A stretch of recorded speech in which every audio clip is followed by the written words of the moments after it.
Olá, amigos e amigas, muito obrigado por acessar o canal Ramilfo Ensina. As nossas condições atuais, elas desafiam nossa fé? Como recebemos as instruções de um profeta vivo nos dias de hoje? Coragem, obediência e confiança, existe uma conexão com a fé? O que representa a farinha e o azeite na história da viúva de Serepta? A viúva deu tudo que tinha para Deus? Veja isso e muito mais.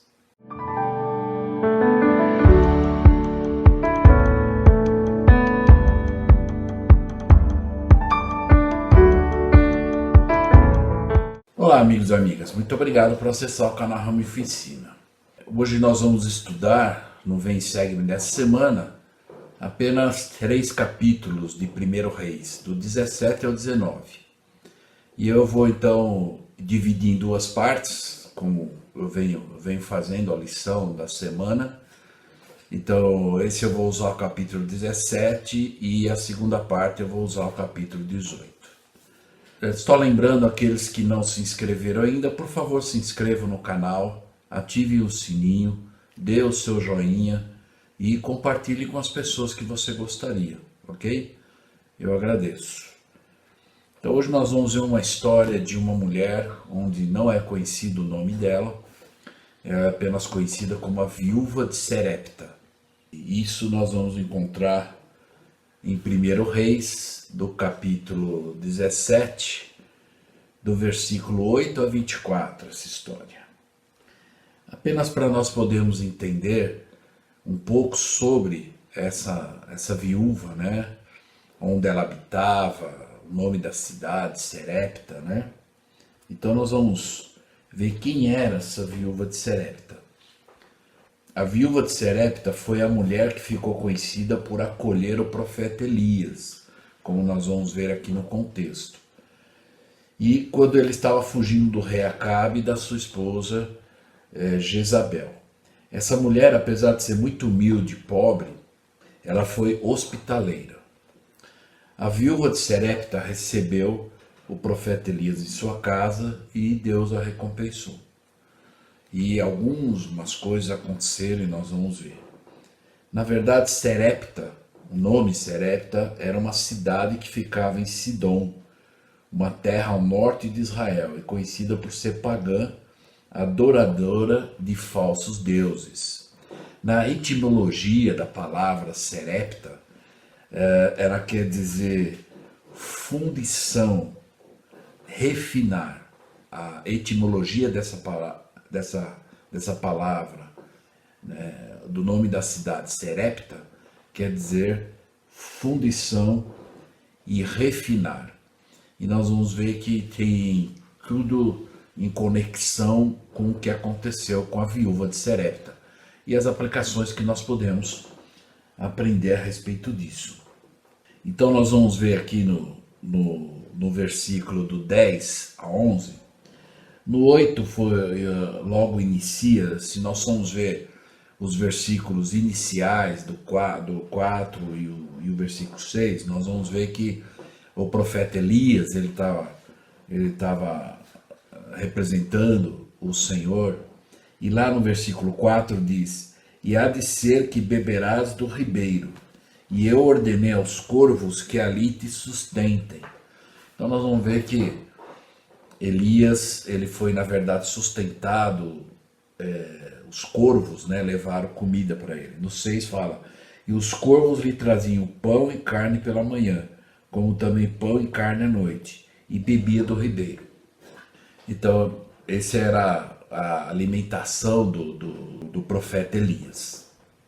Então nós vamos ver aqui a partir do versículo 8, quando diz: "Então veio a palavra do Senhor a Elias, profeta, e disse: Levanta-te e vai a Serepta, que é de Sidom, e habita ali. E eis que eu ordenei ali uma mulher viúva que te sustente." Né? Então o Senhor providenciou, tanto no início como nós vimos aqui, Elias, então os corvos levavam pão e levavam carne para ele, e ele tomava água do ribeiro. Mas o que aconteceu? no versículo 7, nós vamos ver, e que sucedeu passados os dias, o ribeiro secou, e não havia chuva, e não iria chover por muito tempo.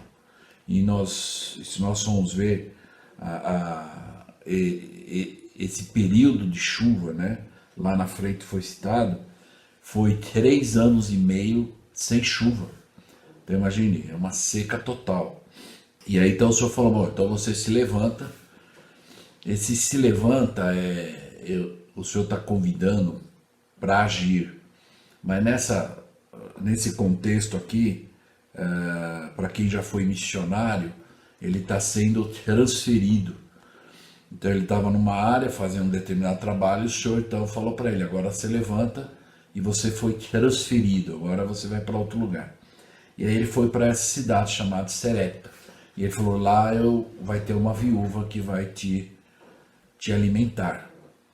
Então vamos notar aqui no contexto, para quem conhece a história, fala, nossa, ele comia pão, carne, tomava água do ribeiro, e essa viúva, conforme nós vamos ver no contexto, ela não tinha nada, no sentido assim, para oferecer, né? Mas nós vamos ver o que aconteceu, o porquê que o Senhor fez dessa forma. E é interessante notar o quanto, na verdade, o Senhor confiava nessa viúva, né? Ou ele conhecia muito bem ela, ele sabia que ela ia fazer uma escolha certa, né? Então, se vocês olharem esse cartaz aqui, que está aqui atrás de mim, ele é uma citação de um discurso intitulado do presidente Monson, na Conferência Geral de abril de 2016. E, na verdade, o título da mensagem dele é Escolhas. Então, ele ensinou isso. Escolhemos sempre fazer o certo mais difícil, em vez de fazer o errado mais fácil. E nós vamos ver que exatamente foi o que a mulher de Serepta fez. Então, muitas vezes, de acordo com as condições, como nós vimos em algumas aulas anteriores, que às vezes as condições nós degradamos as ações ou as melhores escolhas.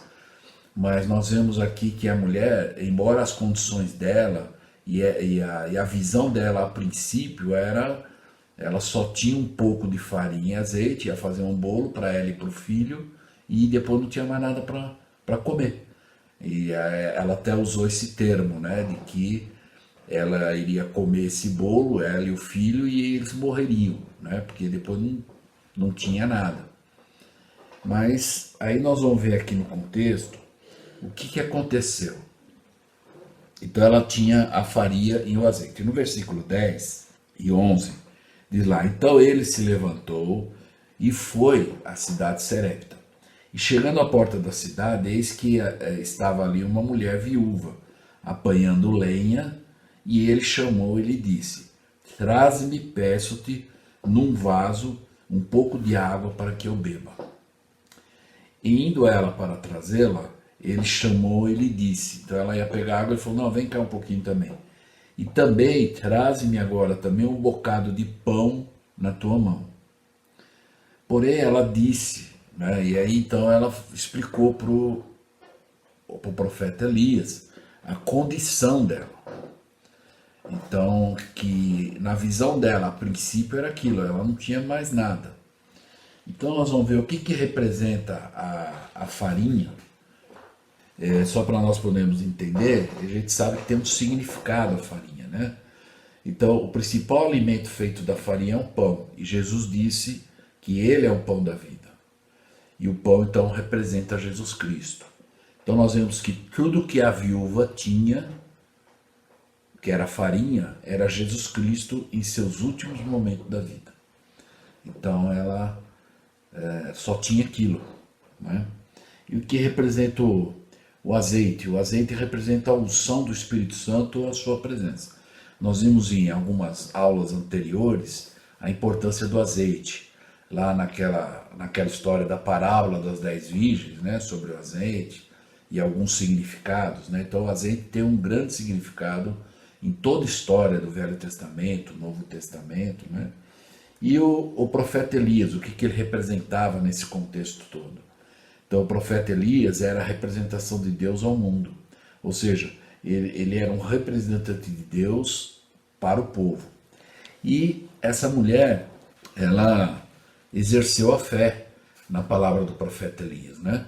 E interessante até, se nós formos ver essa escritura em Lucas 4, 25 e 26, o Senhor chegou a falar dessa viúva depois de muitos anos, né, do que aconteceu.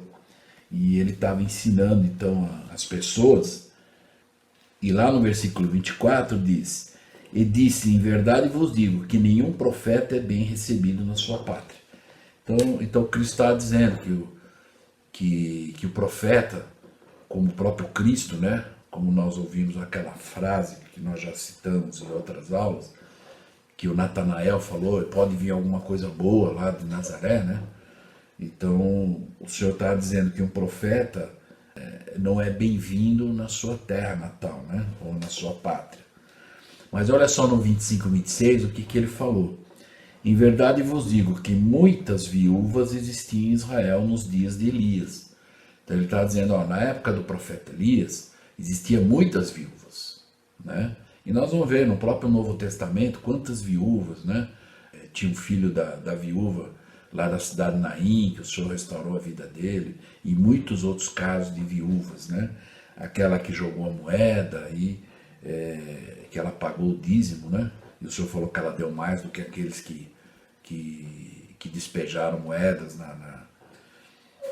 para poder pagar o tributo.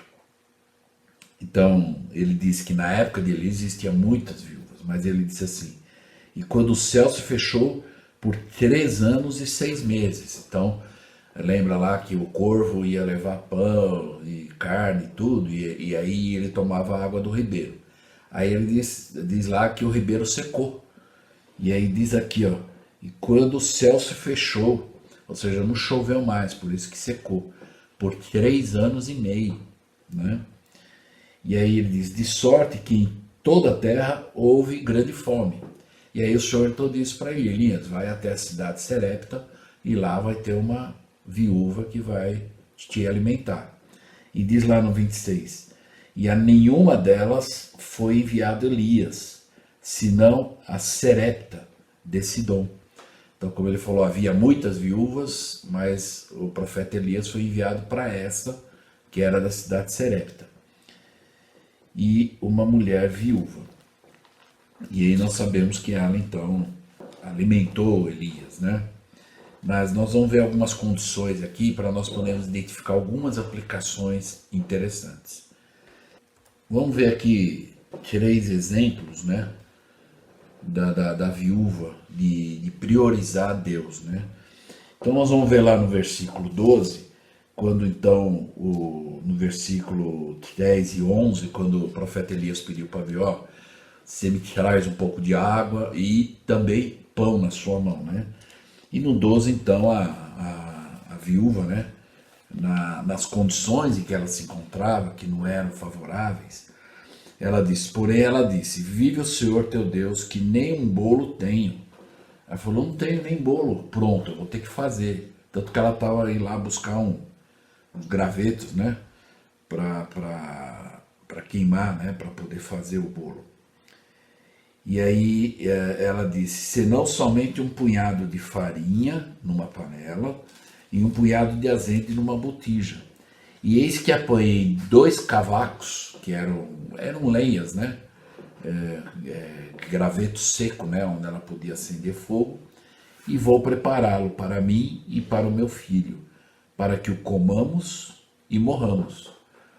Então olha só a condição, né, e a princípio nesse momento a visão que ela tinha, ela talvez não estava com uma perspectiva melhor, né, mais adiante, porque a situação dela era tão crítica de fome, que ela sabia que era o último alimento que ela tinha para ela e para o filho, e que eles comeriam e morreriam, né? E vamos observar que o profeta Elias, é interessante se nós notarmos, né? Nós vimos agora o próprio Senhor falando lá em Lucas, onde foi citado em Lucas, escrito, de que o próprio Senhor falou que havia muitas viúvas na época de Elias, mas Elias foi mandado justamente para essa. E talvez a gente para pensar e fala assim, poxa, mas o Senhor mandou justamente numa viúva que estava em pior condições, né? Ela não tinha como alimentar nem ela nem o filho, e alimentar mais um de fora, né? Que iria para pedir alimento e ela daria, né? Então observe que é interessante a maneira como o Senhor trabalha, né? Na minha visão de homem natural, eu fico imaginando, puxa, mas se tinha tantas viúvas para o Senhor indicar Elias para ir, justo essa que tinha mais dificuldade, né? E aí ela explicou isso para o profeta Elias, né? E aí nós vamos ver que a viúva, ela nos dá 3 exemplos aqui práticos de priorizar a Deus em primeiro lugar. Então, em primeiro lugar, por maior que seja a crise, sempre temos algo a ofertar. Então, mesmo ela vendo a condição, por mais crítica que fosse ela ainda pensou, eu posso dividir.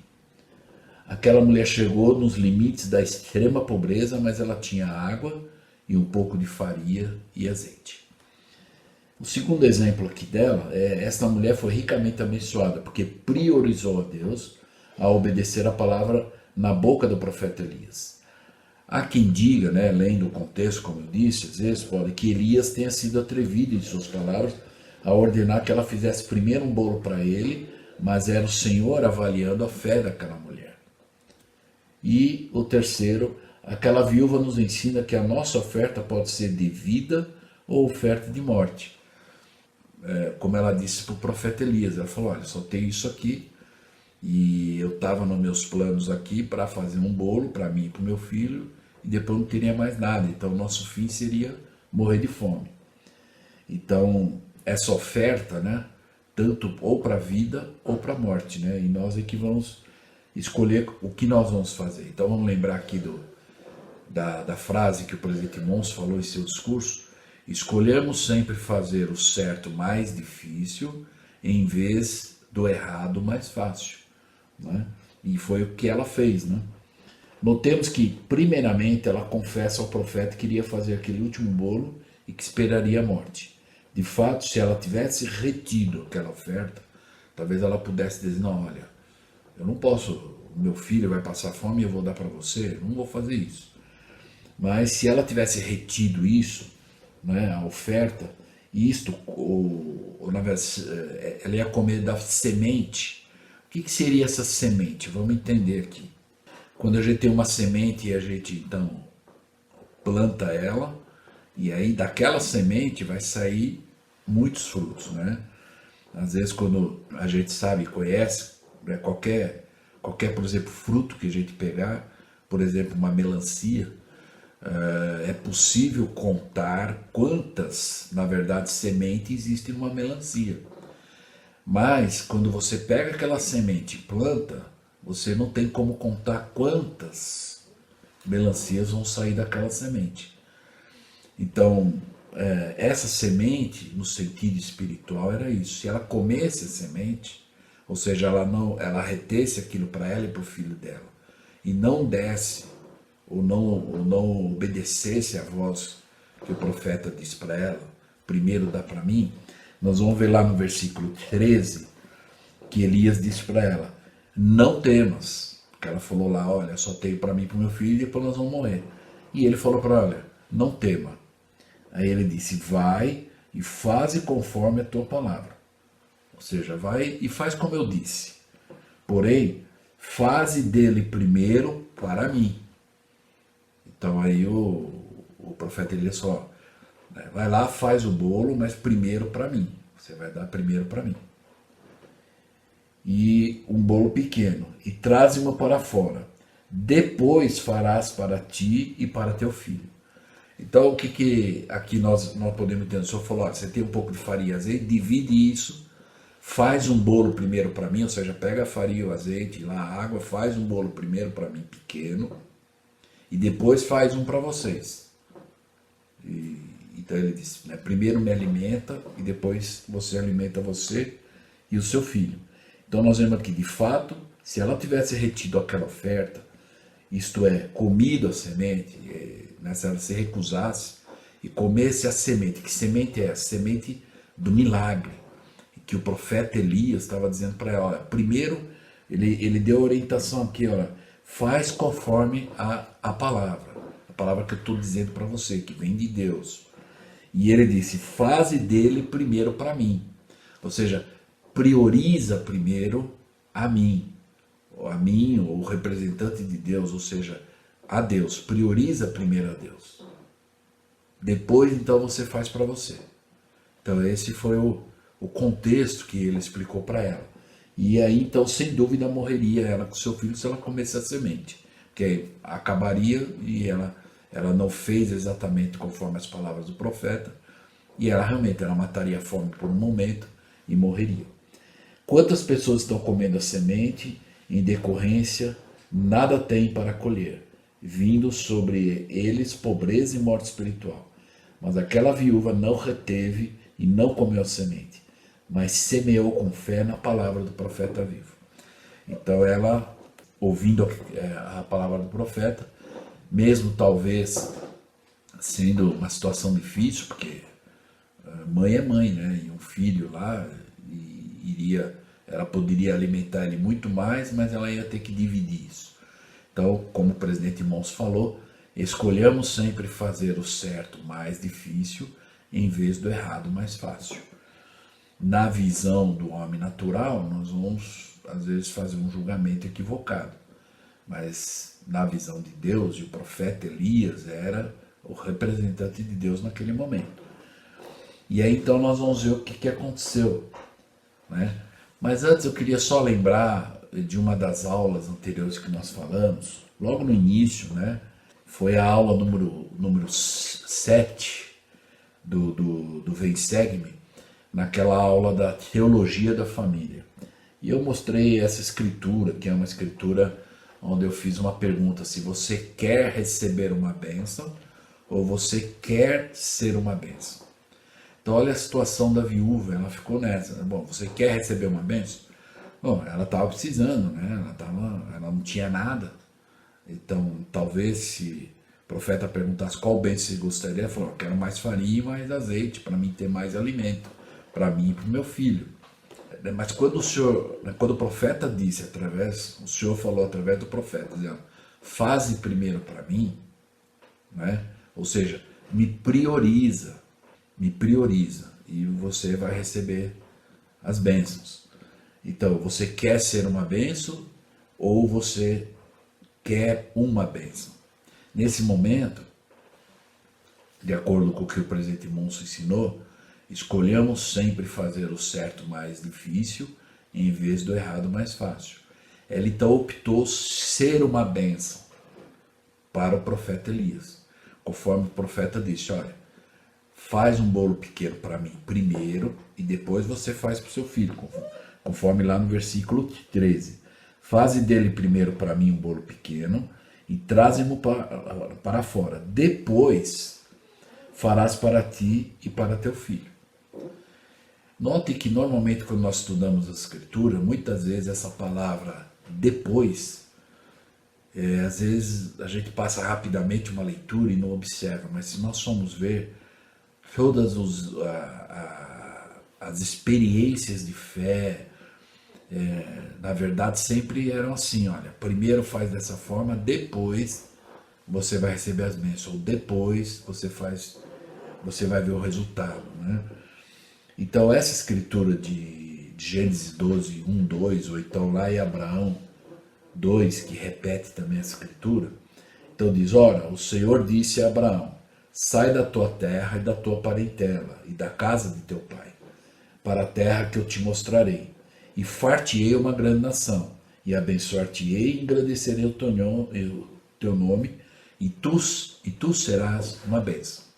Então note aqui que você quer uma bênção ou quer ser uma bênção. Então na verdade o Senhor, quando disse isso para Abraão, né, no finalzinho do versículo 2 ele dá, você vai ser uma bênção. Só que para você ser uma bênção, você vai ter que fazer algumas coisas. Vamos lembrar lá do gráfico que eu sempre gosto de usar aqui em algumas aulas, o se e o então.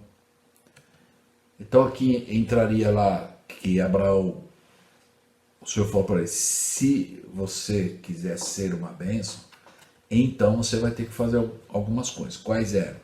Ele tinha que sair da terra dele, por uma terra estranha. Ele tinha que sair do meio da parentela dele. Ele tinha que sair da casa do pai dele, ou da terra do pai dele, para a terra que o Senhor ainda ia mostrar. Ele nem sabia. Era estranha a terra. E aí o Senhor fez uma promessa, e aí ia fazer dele uma grande nação. E iria abençoá-lo e engrandecer o nome dele. Aqui tudo era um exercício de fé. E depois o Senhor falou, e aí então você vai ser uma bênção. Como nós conhecemos a história de Abraão, e ele realmente foi uma bênção, e é uma bênção. De acordo com a linha de autoridade que nós temos em relação a ele, a linhagem, né, que vem de Abraão. Agora, se nós formos entender aqui a escritura rapidamente, o ora quer dizer atualmente. O Senhor disse. Então, quando o Senhor fala, o debate cessa, seja pela voz dele ou por um representante legalmente, que o profeta Elias era. Abraão, um homem obediente, assim como Elias, né? Aí ele diz, sai da tua terra, o Senhor está dizendo, me obedeça. Então, quando Elias falou para ela, olha, faze conforme a tua palavra, faz primeiro para mim, me obedeça. E para sair da parentela e da casa do teu pai. Então ele falou, me priorize acima da tua família até. Quer dizer, você vai ter que sair do convívio da sua família, da terra da tua família. É quando, por exemplo, os missionários vão para o campo missionário, ele sai da terra dele, né, do meio dos familiares, né, da onde ele está acostumado com cultura e tudo mais, e vai para um novo lugar onde ele, muitas vezes, desconhece totalmente cultura, hábitos e tudo mais, mas ele está priorizando o Senhor acima até da família.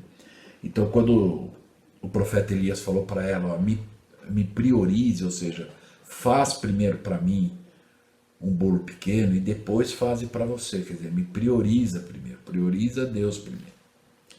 Depois ele diz, para a terra que eu te mostrarei, ou está no lugar que Deus quer que você esteja. Aqui no caso para ela se aplicaria, ó, faça exatamente o que eu estou dizendo, da forma que eu estou dizendo.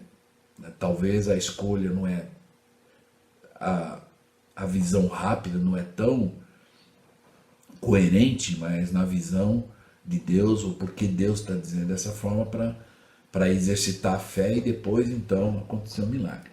E aí ele diz, e far-te-ei uma grande nação, reconhecer a mão de Deus. Como nós vamos ver que a viúva no final, lá no versículo 24, ela então disse, agora eu sei que tu és um profeta de Deus. E abençoar-te-ei e engrandecerei o teu nome.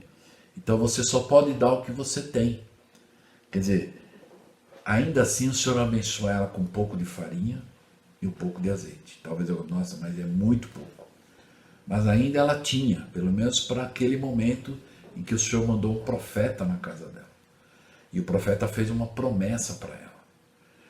E aí, e tu serás uma bênção, ou um favor divino, um meio de felicidade para alguém. E ela então foi essa, na verdade, bênção para Elias, um favor divino para Elias.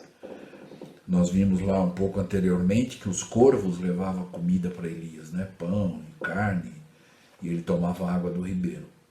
E aqui então a mulher agora foi colocada nessa posição de levar a comida para o profeta ou para o representante de Deus.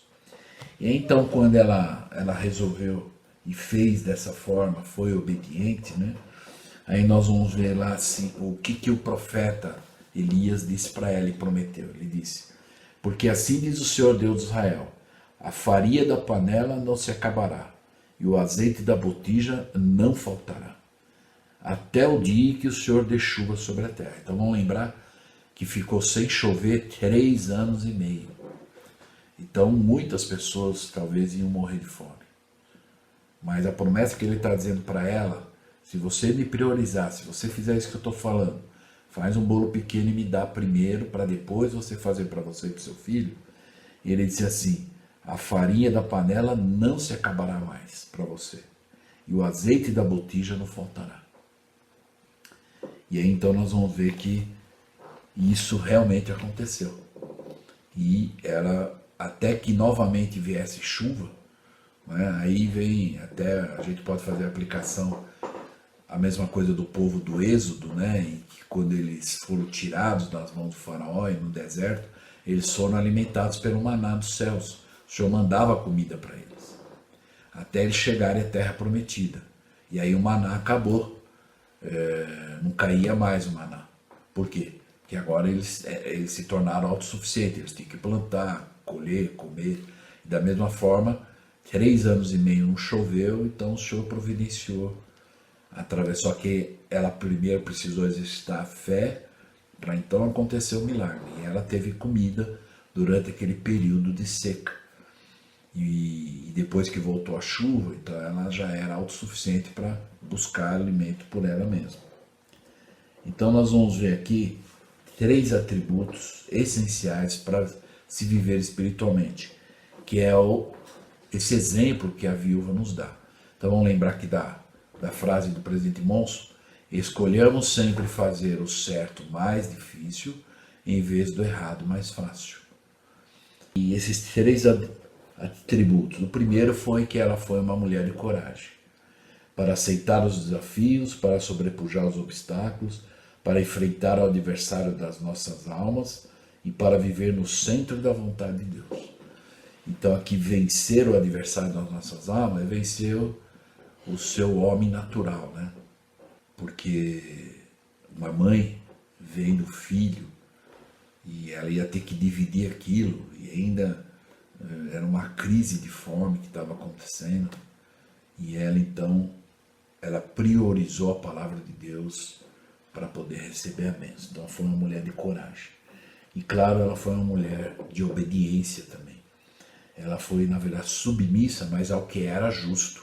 Ela sabia que o profeta Elias era um representante de Deus. Obediência é questão de prudência também. Obediência é o preço do êxito. E obediência é o caminho que leva à vitória ou recebe uma bênção. E ela também foi uma mulher de fé.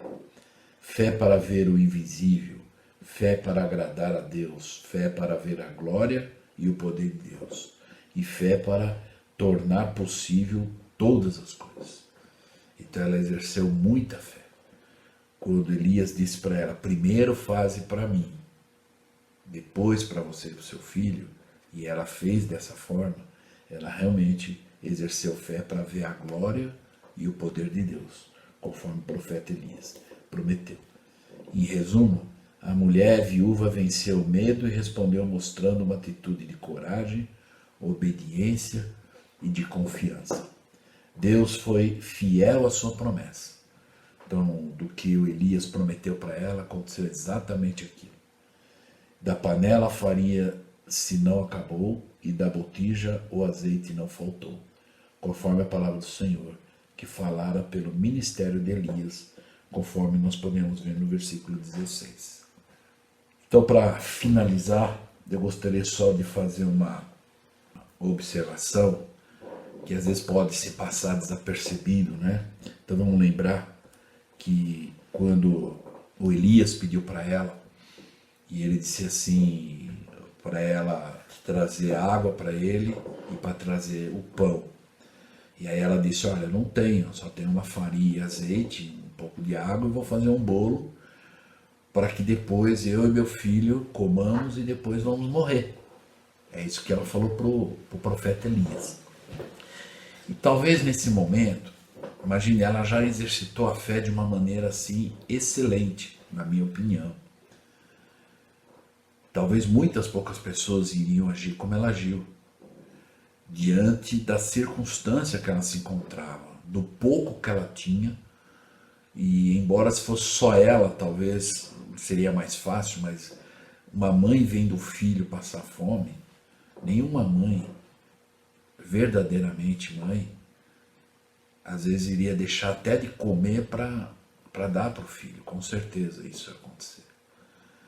E então ela disse pro profeta Elias, disse: olha, a única coisa que nós temos é isso, e na minha visão, na minha circunstância, nesse momento, o que eu vejo é que eu e meu filho vamos comer e morrer.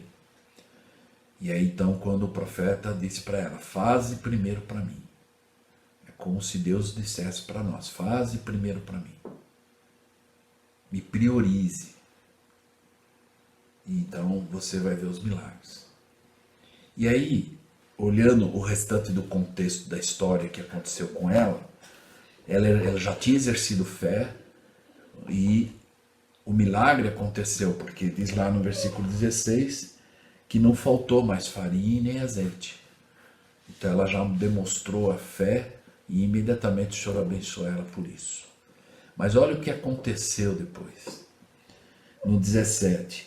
E depois dessas coisas sucedeu que adoeceu o filho desta mulher, a dona da casa, e a sua doença se agravou muito, até que nele nem um fôlego ficou.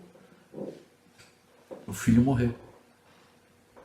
Mas não morreu de fome, como ela tinha dito no início. Olha, a única coisa que teve para comer, e na minha circunstância, na minha visão, nós vamos comer, depois não tem nada para comer, nós vamos morrer. E não foi por causa da farinha e do azeite, porque o Senhor providenciou que não faltasse mais. Mas ele adoeceu o filho e morreu. E aí no 18 diz: então ela disse ao profeta Elias: que tenho eu contigo, homem de Deus? Vieste tu a mim para trazeres à memória a minha iniquidade e matares meu filho? E ele lhe disse: dá-me o teu filho. E ele o tomou no seu regaço e o levou para cima ao quarto, onde ele mesmo habitava, e o deitou em sua cama.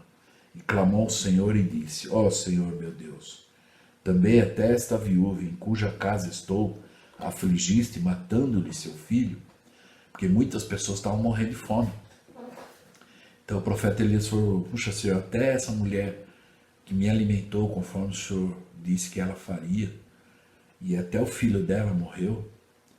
Então se estendeu sobre o menino 3 vezes e clamou ao Senhor e disse: ó Senhor meu Deus, rogo-te que torne a alma deste menino a entrar nele. Então ele pediu para que o Senhor restaurasse a vida daquele menino. E o Senhor o fez. E o Senhor ouviu a voz de Elias, e a alma do menino tornou a entrar nele e reviveu. Ou seja, foi restaurada a vida dele. E Elias tomou o menino e o trouxe do quarto à casa, e o deu à sua mãe, e disse Elias: vê, teu filho vive. Então no versículo 24, a mulher disse para Elias: nisto sei agora que tu és um homem de Deus, e que a palavra do Senhor na tua boca é verdade. Eu vejo nesse episódio, talvez, uma coisa que o Senhor talvez quis mostrar para essa mulher, de que o Senhor tem o poder de todas as coisas. Por isso que o Senhor disse: me priorize, vem ver. É dessa forma que o Senhor está dizendo: faça e vê. Ou seja, o que o presidente Monson ensinou nesse discurso, escolhamos sempre fazer o certo mais difícil, em vez do errado mais fácil. Então talvez muitas coisas que nos são pedidas, talvez é difícil, mas se é justo e é correto, vamos fazer o melhor que nós pudermos. Porque se nós escolhermos sempre fazer o certo mais difícil, porque é justo, em vez do errado mais fácil, que às vezes é o caminho mais curto, e é o nosso jeito, e às vezes não vai ter frutos, ou as bênçãos do Senhor para nós. Então nesse momento o Senhor também quis mostrar à mulher o poder que ele tinha, não só de fazer com que não faltasse mais alimento para ela, que ela não morreria de fome por causa de falta de alimento, mas que ele tinha também o poder sobre a vida de cada um. Por isso então que nós vemos aqui eu e meu filho, né, conforme ela falou. Em João 11, 25, o Senhor havia ensinado aquele episódio do Lázaro, quando Lázaro morreu, e a Maria e Marta, que eram irmãs, né, elas mandaram chamar Jesus, e Jesus se demorou para ir lá, né, demorou um pouco para chegar lá. E foram 4 dias até que ele fosse lá. E quando o Senhor foi lá, a Marta então disse para ele: Senhor, agora é tarde demais, Lázaro já está morto. Aí o Senhor disse para ela: eu sou a ressurreição e a vida. Quem crê em mim, ainda que esteja morto, viverá. Então ele ensinou esse princípio para ela, que ele tinha um poder sobre ela. Agora, havia um propósito também, estudando o Novo Testamento e esse episódio. Por que o Senhor levou 4 dias? Teve pessoas que ele nem foi lá. Ele só disse, olha, vai para casa que o seu filho está tudo bem. Mas no caso de Lázaro, é que havia muitas pessoas a favor e contra lá. E naquela época, na lei judaica, só se reconhecia uma pessoa oficialmente morta depois de 4 dias. Então, se Cristo fosse lá e restaurasse a vida de Lázaro entre o espaço dos 4 dias, ou menos de 4 dias, na lei judaica dizer, não, mas ele não estava morto, porque pela lei judaica precisava ter passado 4 dias. Então, na verdade, o Senhor, de uma forma até proposital, levou esse tempo e passou os 4 dias, porque nem os que eram a favor e nem contra Cristo poderiam negar que era um milagre. Porque ninguém podia dizer que ele não estava morto, já haviam passado os 4 dias. Tanto que quando abriram a cova, a própria Marta diz, olha, ele já cheira mal. Quer dizer, muito provavelmente a carne estava já sendo desfeita. E aí o Senhor então disse, eu sou a ressurreição e a vida. E quem crê em mim, ainda que esteja morto, viverá. E então ele disse para Lázaro vir para fora, e Lázaro, então, a vida de Lázaro foi restaurada. Então, nesse episódio da viúva de Serepta, eu percebo que talvez o Senhor quis mostrar para ela também que não só o poder de manter ela viva pelo alimento físico, mas também que ele tinha poder sobre a vida de cada um. E aí ela então prestou um testemunho no final, clamando e sabendo e dizendo ao profeta Elias, agora eu sei por mim mesma que há um profeta de Deus entre nós, e você é esse profeta. E que nós possamos então lembrar, encerrando, o que você tem, todo mundo pode ter, mas o que você é, ninguém pode ser igual. Somos todos diferentes. Embora nascemos no mesmo mundo, na Terra, mas somos diferentes. Isso é que é a beleza, para embelezar e dar variedades. Nós ensinamos e somos ensinados. Temos experiências e proporcionamos experiências. E esse é o propósito maior, para que possamos crescer, para que a nossa fé seja aumentada, linha sobre linha, preceito sobre preceito, até que nós possamos ter uma experiência maior. E aí nós já tivemos alguma experiência que nos fortaleceu. Por isso que não podemos fraquejar. Se a viúva tivesse, quando o profeta Elias, faze primeiro para mim, depois para você, para o seu filho, ela dissesse, não, primeiro para o meu filho, depois eu faço para você. Ela teria, na verdade, falhado no nível de fé que era esperado. E talvez essa outra experiência que ela teve, do filho ter morrido, e não foi de fome, conforme ela achava que ele poderia morrer. Porque o Senhor, na verdade, providenciou para que não faltasse mais alimento na casa dela. Então não era mais por causa da fome, mas que Deus tinha um poder sobre todas as coisas, e ela reconheceu isso. Então, que nós possamos ter aprendido alguns princípios aqui, e até a segunda parte dessa aula. Obrigado.